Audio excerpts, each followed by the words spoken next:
welcome one. Welcome all to this new edition of Irrespective, the Sunday edition. It's an awful lot to go through on this edition. And as we said in the comments section before we began streaming this episode, today is going to be a day of laughter, not a day of mourning. There's been enough of that up until this point. I know some of you might find that statement to be incredibly insensitive, but there's only so much mourning that the heart can take, lest it explode, literally and figuratively. You wrap your head around that one. So it's important. We did say on Wednesday that today we were going to cover what we were going to cover originally on Wednesday, and we had planned to make our audience laugh. God knows we need some laughter today, and that's why we are moving forward with these topics on this edition of Irrespective. For those of you that might be joining us for the first time, my name is Gio. And joining me, and I joining him, is my father and co-host, Jesus. If I stumble over my words a bit more than usual, it's because I'm still tackling the idea of an exploding heart. Yes. I'm sure somebody can come up with a picture or a drawing or an artificial, an AI video of that. Anyway, good morning, friends. I'm not. Some people are going to ask me, do you care to explain? No, I'm just going to leave that out in the ether. No, it's out in the imagination, and that's why for a moment, I was captivated by it. Good morning, friends. Take a minute to say thank you, Father. You know, we enjoy so many blessings from God, and it seems like the minute we open our eyes, we're busy with, what am I going to do today? This is what I have to do today. I haven't called. I have to do. Just take a moment, breathe, and say thank you, Father, for all the blessings that I have enjoyed for so many years and the ones that I will be enjoying today. I think if you do that, you will have a much better start to your day. Yes. Let me also say before we continue that there are those whom would expect and even impose upon us and others whom typically take these Sundays to delve into something the Word of God may say, even though, as we said before, the very methodology that we use here, if that's the term you would like to use to describe us, and what we do here is vastly different than what you'll get at your typical church. We stated that part of our intention is to challenge conventional Christianity because, and let's begin to put this into focus with the recent events, conventional Christianity in part got us to where we are now, being mealy-mouthed, to being cowarded, and other things where we distance ourselves from actually speaking to and delving into what the Bible has to say about issues. After the events, the tragic events on Wednesday, if my mind doesn't fail me, there were now Christian pastors, so-called, and other pundits within the Christian class who were saying, no, pastors should stay away from talking about what happened this past week. They should be talking about Jesus Christ and He crucified. Now, if you And we're okay with them saying this. It seems like they're not okay if we don't follow their lead. And so this is something that we need to tackle. I'm going to differ with you slightly on that. I actually think that when they say Jesus Christ and this crucified, what they're saying is that these are the parameters. No, I'm just talking about their right to say it. Right. And this is something that, as a believer, not just as an American citizen, I believe they want to say that. Go ahead. But then don't say that I don't have to say that what you're saying is incorrect. The thing is, I think it's gotten to a point now, and that has been demonstrated in the last few days. I think it's important now that we begin to have them reap what they sow, because in essence, they are putting a censorship on us. They're putting a muzzle on us where the Bible does not. Yeah, but again, I want them to say it. I want people to hear them. I want people to hear what they're saying, and then I want to be able to say what I need to say so I can show the folly of their ideas and their ways. Granted, I'll tell you this. To me, it becomes evident that these persons, they themselves now need to be silenced. For a long time now, we've had this, shall we say, excuse that under the guise of unity and peace, those are two words we've been using or have been hearing from persons up until this point, that it's important that we dialogue about certain things, but yet here are these so-called pastors whom actually join the left and secularists and wanting to shut down Christians whom want to speak in a biblical fashion to these things, because the Bible has plenty to say on these matters, for the simple fact that they are the ones whom have aided and abetted the advancement of everything the Bible stands against. So in this past week, I know some of you have been asking, where do you, and I'm going to speak for myself here, where do you stand on now the right embracing what the left codified as cancel culture? they reap what they sow. For years, it had been a situation where the right simply had to sit there and take it. And if the right complained about it, and many Christians included, leftists would say, this is what you get. Well, guess what? It reached a boiling point. It reached a tipping point. And if government wasn't going to do its job of protecting everyone's rights equally, then what did you expect? This is what you are going to reap. You reap what you sow. So in the ensuing time after Charlie Kirk's assassination to this point, I've heard plenty of pastors whom were saying you need to distance yourself away from this, even though people will have questions as to how to put in perspective what actually happened. Listen to what they're actually saying. There are biblical answers for this, but just leave them in utter confusion.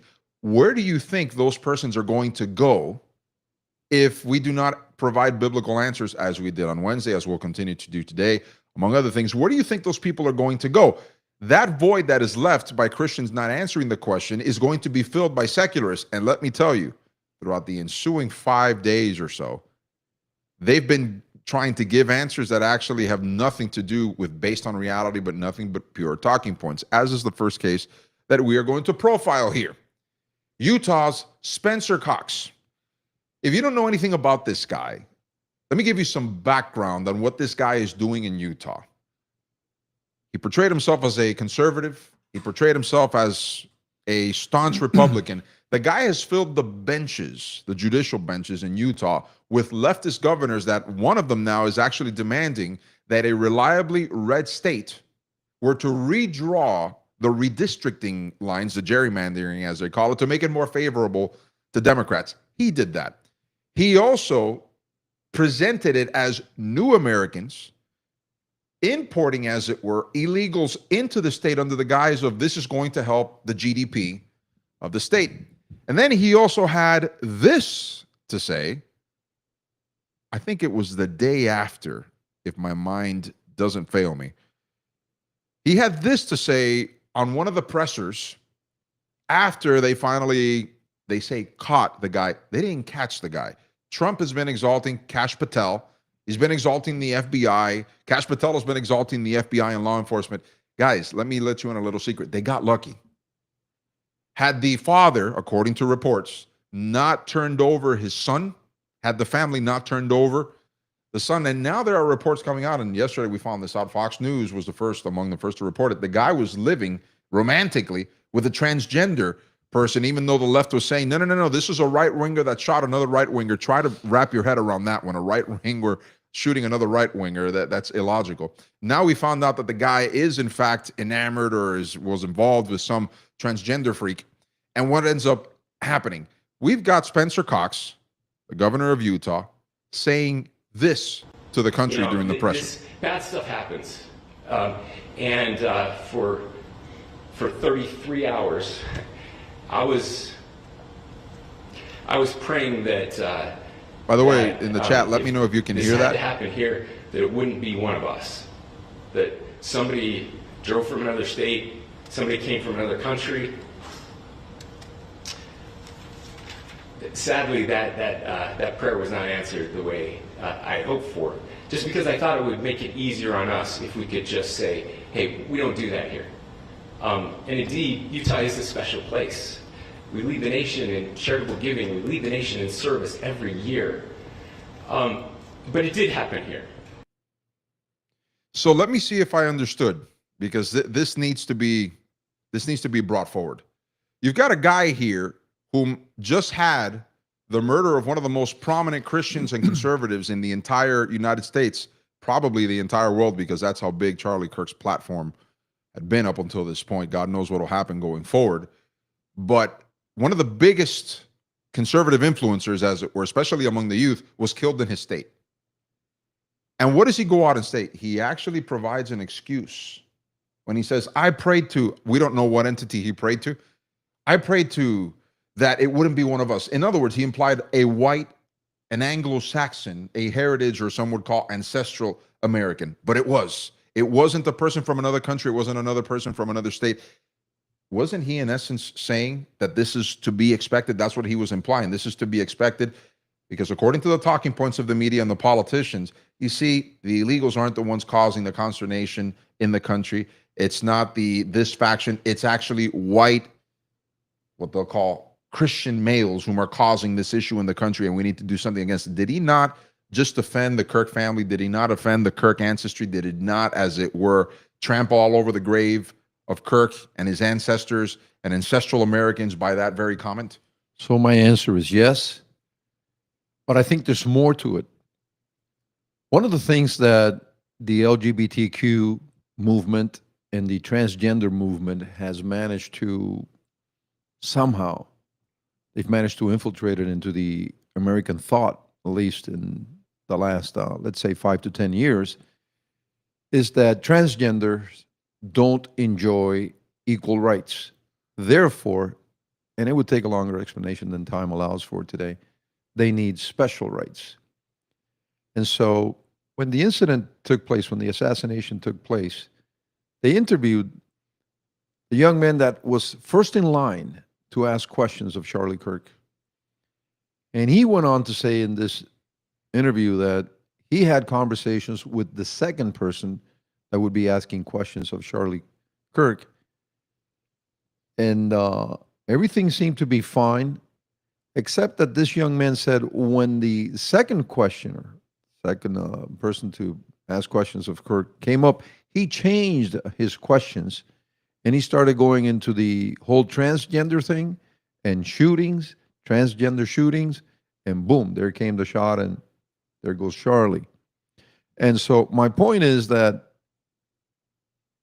when governors, when the president, when people in authority speak, they are not only wanting you to focus in on this, whatever this happens to be, their chosen mindset for the issue. They are also deflecting, and they would want you to move away from the other issue of our hour, of the moment, which is the fact that these transgender people, they're going out of their way to hurt others. And they have this attitude of, we don't care what you think. We really don't care how you are going to react. We are going to impose ourselves on you and our way of thinking to the point that you will fear us. And so one thing that governors and mayors and all people that are elected fear is that there will be a reaction, an outburst, if you will, and a properly pointing out of certain groups that are creating the issues, and therefore their power seat will be gone within a matter of weeks, months, a couple of years. It depends on when the elections are coming up. I think they fear the conservative mindset and the Christian mindset as to the fact that we've been saying these people are dangerous. I always kick people back to the book of Genesis, and when the homosexuals decided we want to have our way with the angels that are visiting Sodom and Gomorrah, take a read for yourself. They were blinded, miraculously so, and they still wanted to have their way with God's messengers. Militants, yes.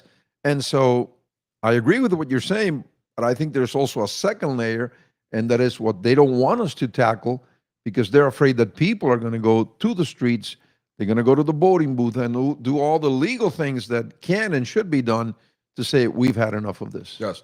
Allow me to say this also, because this is necessarily adjacent to all of these things that we've been talking about and will continue to speak on.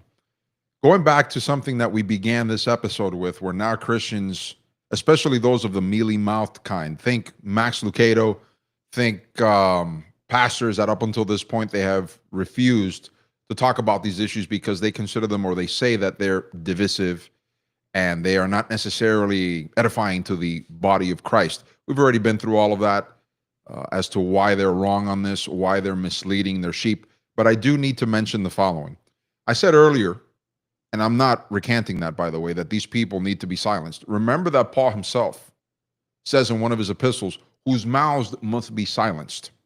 I do agree that it's necessary for them to air what it is that they believe, because otherwise, then they begin to disguise what their true intentions are, even though it's become manifestly more evident the more that they speak what they really are. However, I think it's important for Christians and conservatives, and both, as it were, should have a meeting point because Christianity informs conservatism proper, right? I think it's important for us to understand that you're not dealing with a group of people, and that became evident this past week, whom are going to engage with us in good faith, especially those whom appear as if they are actually engaging with us in good faith. For some time now, and I posted this on my X, and I hope that you'll look this up. I posted a meme this morning which says leftist talking points ever since the Charlie Kirk assassination. And it's meant to be funny, but it's meant to mock also the way that the timeline works. A few weeks ago, kill the fascists, kill Whitey, kill Christians.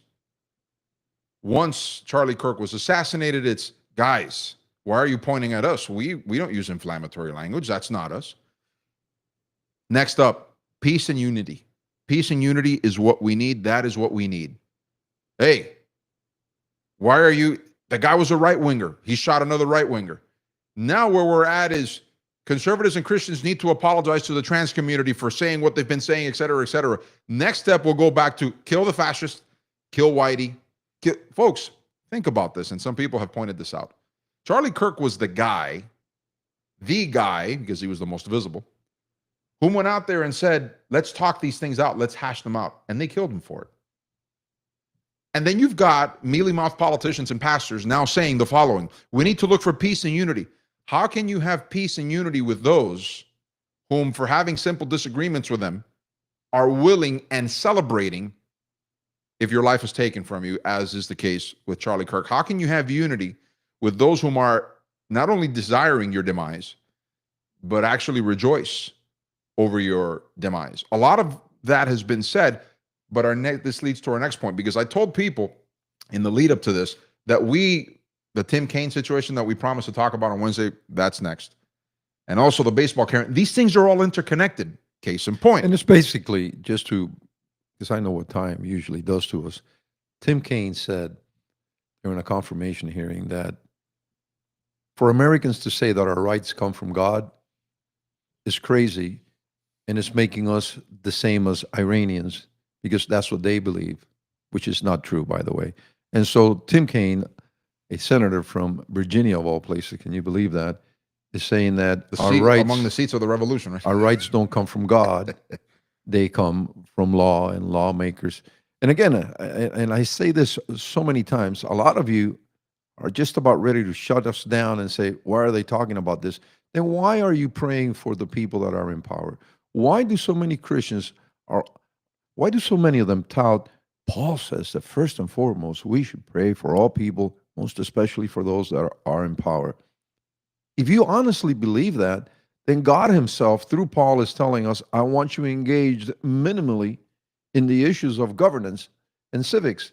And so they get all bent out of shape when we mention topics like this, when in reality, we should be the ones talking about these things and setting the pace for them. Yeah. And so I'll just say one more thing concerning what I previously said, and I will stand by this. I want them to speak, and I want them to suffer the consequences of their speech, because one of the things they have done is made our speech almost illegal. They have canceled us for saying, this is what I'm thinking. And that your death is justifiable for it. Absolutely. And so I want them to speak, and I want them to suffer the consequences of their speech if there are consequences to be had. Because one of the things that you cannot do, according to the interpretation of law, is say things that are so inflammatory that you will cause others to go and harm people. Yeah. And so since we have been harmed all this time, now I want them to suffer the consequences. But that's not the Christian thing, to want them to suffer the consequences. Why? Of course it is. David begs to differ, for example. And again, why do Christians always say this is a Judeo-Christian nation? You got to stand up for what you really believe and not just repeat things. If they can cancel us because we say Jesus is Lord, and now the Jews are up in arms, that offends us, well, then, once they come against us with these punishments and these cancellations, if they suffer the same consequences, hey, I'm not against that. That way, thoughts and the speech that come after thoughts maybe will be restored one day. Yep. Maybe, perhaps, I don't know. But if only one side is suffering the consequences, it's a field day for them because right. they know that we can make them suffer consequences and we will never suffer consequences. And eventually, the only voices that get drowned out is our voices. I find it interesting because in this past week, there's been a lot that has been happening in the social media circles. Now, from my understanding, there's even a database that has been created of people whom work for certain corporations that it's detailing the stuff that they've been saying, the inflammatory comments. I'm going to use the same terminologies they use toward, as it were, conservatives and Christians. And now a lot of people on the right are saying, I'm done. They're calling the companies and they're saying, do you stand by what this employee is saying? Do you stand by what this other person is saying? And the firings have begun to happen.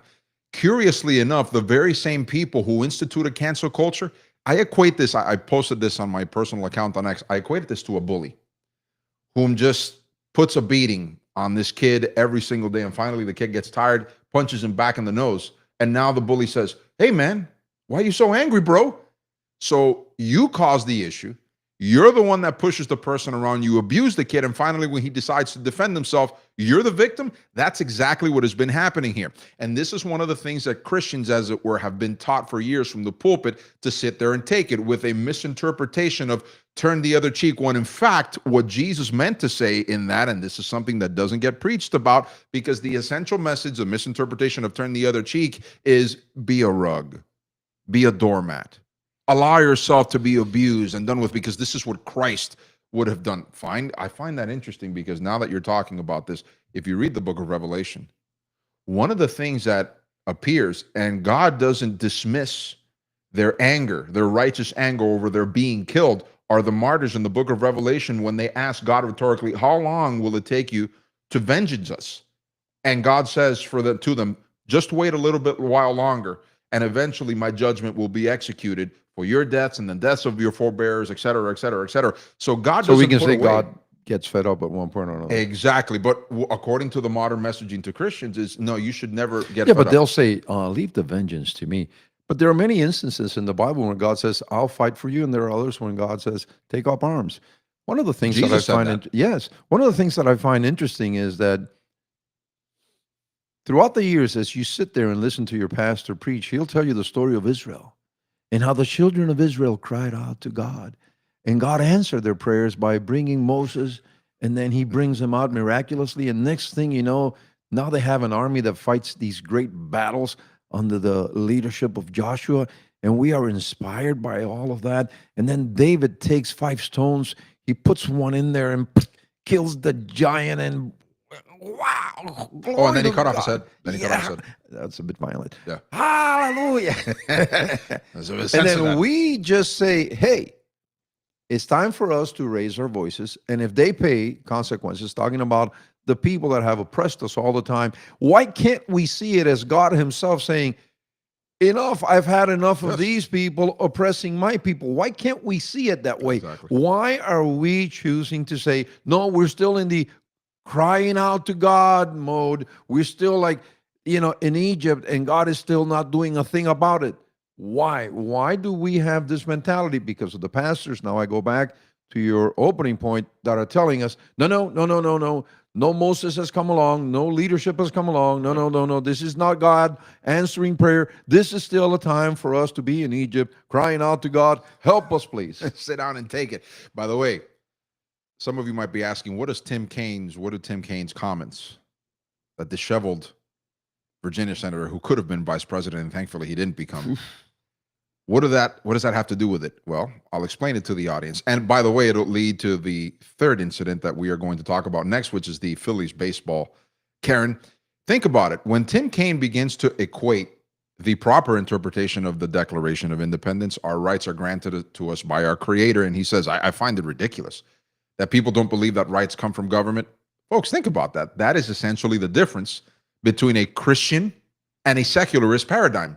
A Christian will say, you can't do that, and actually push back against all sorts of tyranny that the government imposes, because the government thinks, and this is the Marxist ideology, which is inherently anti-Christian. And by the way, the history demonstrates that Marxism, Leninism, the first entity that it goes after to oppress, because they know inherently they will resist the tyranny, will be the Christian church. Did you know, that's a side note, that when the Spanish Civil War had eventually gotten underway many years before, when the Marxists took over in Spain, do you know who their first shots were actually against? They lined themselves up, the Marxists did, and began to shoot at statues of Christ, of angels, and things of that nature, because their stated point was to destroy the Christian West, which Spain was a recipient of. And I remind you, Spain during the Crusades had to fight off the Muslim invaders, because Spain, being a Christian nation, yes, I understand for those of you that know your history, yeah, but they were a Catholic nation. I understand all of that. But there was an extension, as it were, of Christianity in a sense to that nation. After the Crusades, and they fended off the Muslim invasion, the Marxist-Leninists said, you know, if they did it in Russia, we could do it here. The godless said, we have to set our sights against the Christians. And those were the first shots that were fired, as it were, over the Marxist invasion in Spain, where eventually Francisco Franco comes back and starts fighting back against the communists, et cetera, et cetera. My point is this. You've got people like Tim Kaine whom intentionally want to put out that message that, no, you can't think that God gives you these rights, that God protects these, that these are God-given. It's another way of trying to get God out of our mindset, our mentality, our culture.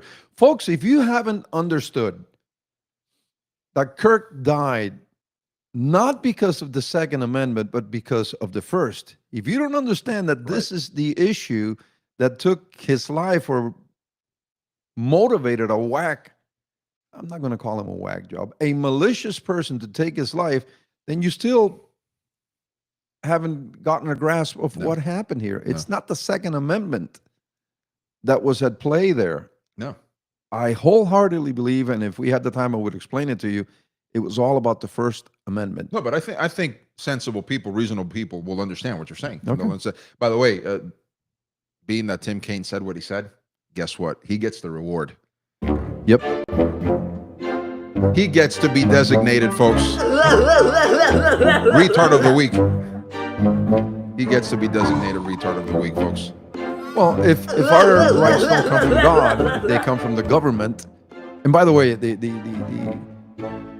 the founders had a lot to say about natural law, and natural law being a reflection or a manifestation of God's law placed within man and within nature. So there's a lot to say about that. But if our rights don't come from God, they come from government, then the government giveth, and the government taketh away. I remember when I was taking the required lessons or hours of training so I could have my concealed weapon permit. The police officer permit, exactly. Interesting. The police officer said, "You know what you have here in Florida is the right to drive and the right to bear arms as given to you by the government." It's a privilege. I remember it's a privilege. It's a privilege. That's right. I'm sorry. He said it's a privilege. You have the privilege of driving and the privilege of carrying a gun concealed, that is, because the government gives it to you. Thank you, my lord. I guess he was a novice to the experience, because I would have figured out most of these people here are probably people that enjoy and love the Second Amendment. He almost got chased out of, verbally, Yes. he almost got chased out of that room. That also tells you a lot about the way that cops in this modern era. That's my point. Exactly. This is my point. These people in authority, they believe that God gives us nothing comes from God. We are the authority here. And if you are a Christian, this one is one that you should be paying attention to, because if your rights come from the government, I was thinking of saying something, but I'm not going to say it because you would be offended. You're in a bad place. You need to embrace the idea that your rights come from God, and nobody, no government, no person should be able to take that away from you. And if they try, you should defend your right as God-given, whatever cost that brings. By the way, whatever cost that brings. We want to say that we have a new commentator that has joined the Irrespective family, and you will find that he will offer a short comment after you hear what Tim Kaine said. Just to give you an insight, he is the cousin of the person that allowed us, or the shall we say, the entity. Yes. You'll notice that dog that appears at the face of Retard of the Week, he's our neighbor's dog. And he says, look, I've got a cousin that can join your segment now that I am the featured person in that segment. His name By is the Coco. testimony of 2 or 3. Right. His name is Coco, and he will offer a very short comment on Tim Kaine's words shortly. Take a listen to this first. Take a listen to what Tim Kaine said. Maybe you didn't hear about it this past week. And then Coco, the dog, will offer a comment. That rights don't come from laws and don't come from the government, but come from the creator. That's what the Iranian government believes. It's a theocratic regime that bases its rule on Shia law. So I guess Thomas Jefferson believed like the Iranians. He was a believed. Persian. Come on. Right, he was a Persian. Let's go ahead and reveal it. Right. And target Sunnis, Baha'is, Jews, Christians, and other religious minorities. And they do it because they believe that they understand what natural rights are from their creator. So the statement that our rights do not come from our laws or our governments is extremely troubling. Here comes the comment.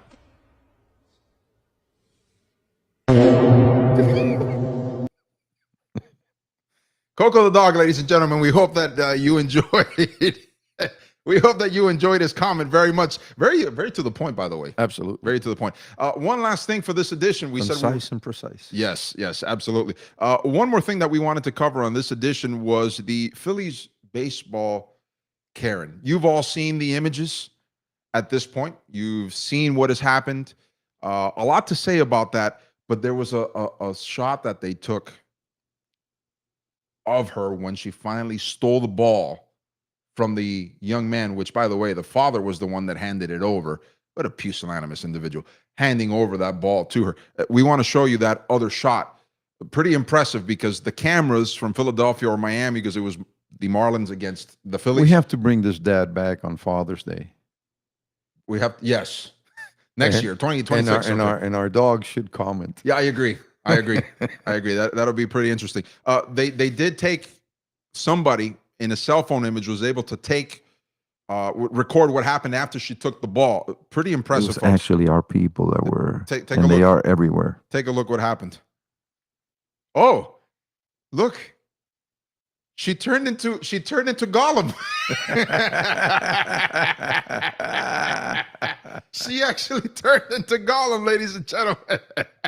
Look, there's one thing I want to say with respect to the father, because we had the clip lined up for our audience, but it was very telling to me. Very, very Gollum.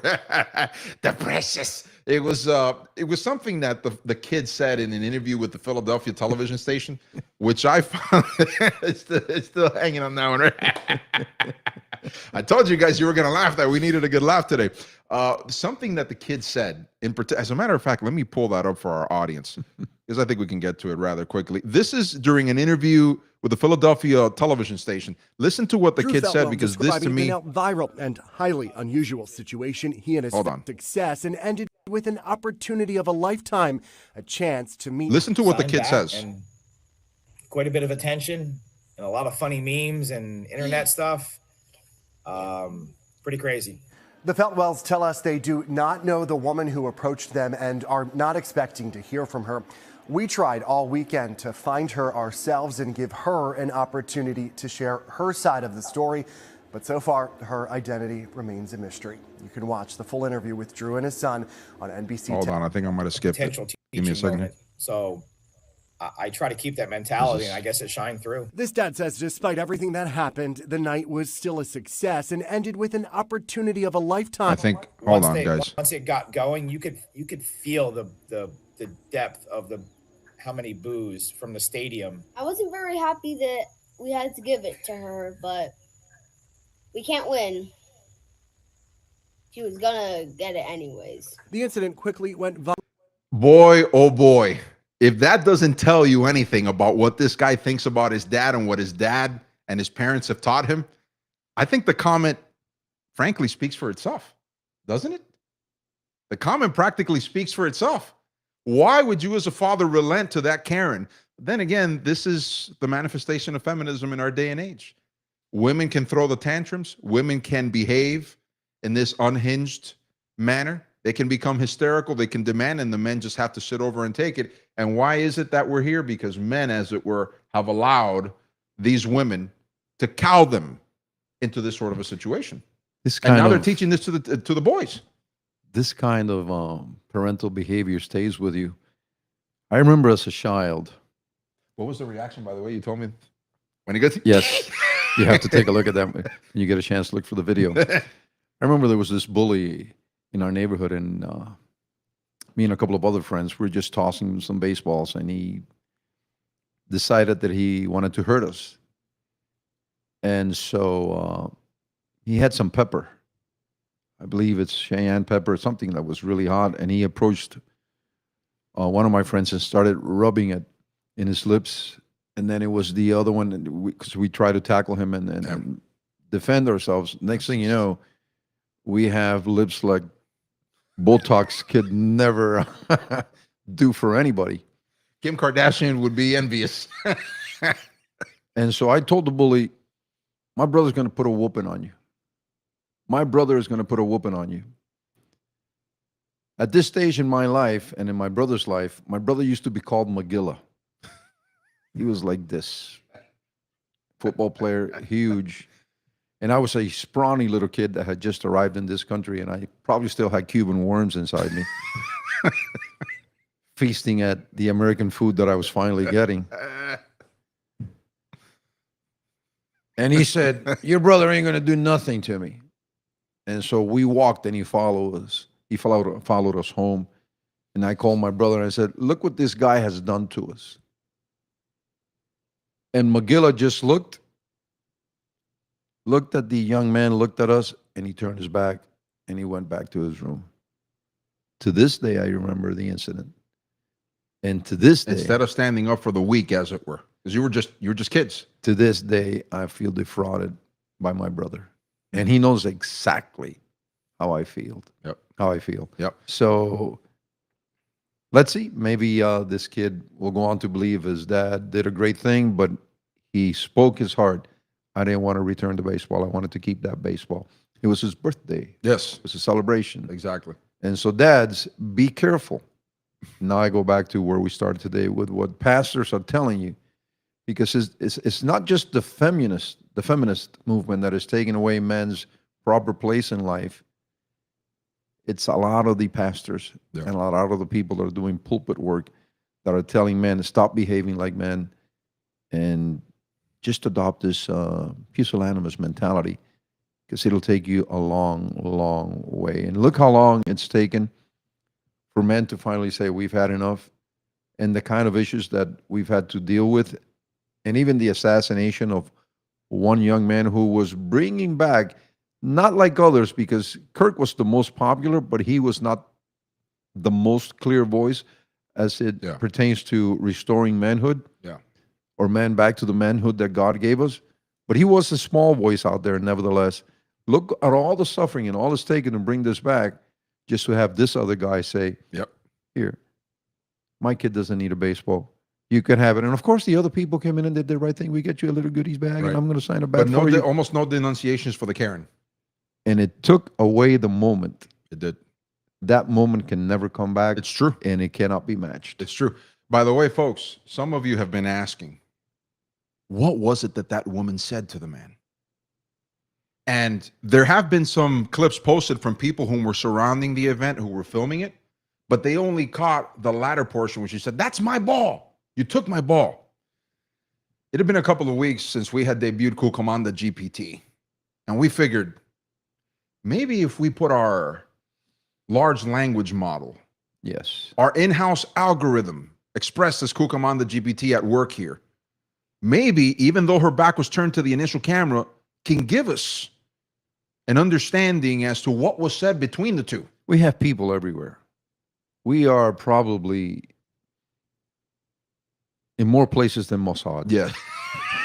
That's a lot of places. That's a lot of places. So we're going to bring up, to end this edition, Kukomanda GPT, and we're going to ask it. And let's see if it can process it and give us an approximation of what was said there. Here we go. All right.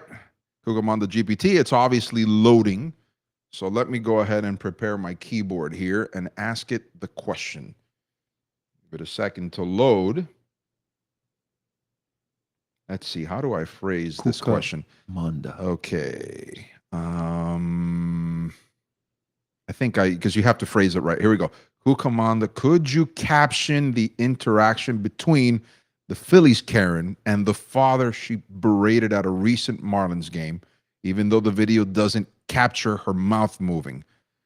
I'm hoping that the prompt is good enough to receive a good response. Let's see what it says. Okay, that's a tough task. Although, even though it misspelled tough, although I've been algorithmically trained to read body language and provide an approximation of what a person could have said in such circumstances. Here goes. All right. Obviously, it's going to give us something. Let's see. Remember, it does take a lot of computing power, so let's see what it says. This will be interesting. By the way, ChatGPT would never be able to pull this off. This is an in-house algorithm that we wrote. I'll read it for the audience. Hey, look at what I found for you, son. Here you go. Okay. Praise feminist. Excuse me, sir. The father responds, you macho pig. You just had to take what wasn't mine, did you? Lady, that's a home run ball. I caught it for my son. Who gives a crap? I deserve that ball. I need that ball. There's a reason I'm known online as the Grin Keeper. Just ask my husband, my father, and the other men who have known me. All right, keep this one, but let us keep the other ones. So she's been a pain somewhere for her family. Right. No, and there, if you read the whole thing, there was even some ghetto language in there. She says something about capping his you-know-what and whatnot. Yeah, that was very interesting. Wow. Advanced technology. Now, if the government thought it was the only entity that can now read minds So read words without having the surveillance. I think what we can glean from this is that Karen breeding starts at the home. It's correct. It's correct. Folks, that's what we have for you on this edition. We will remind you, please donate. It helps us to continue to put out this content for your edification, to make it easier for folks, we because have a lot of people like Mossad everywhere, but we don't have their financing. You'll note that we've placed 2 QR codes there, that way to make it easier to find the website. You can do it 2 ways. You can donate now by actually finding that QR code, scanning with your phone, or it'll direct you to PayPal services. Or in the description box underneath the video player, you'll notice that we have a link where it says patronage and donations.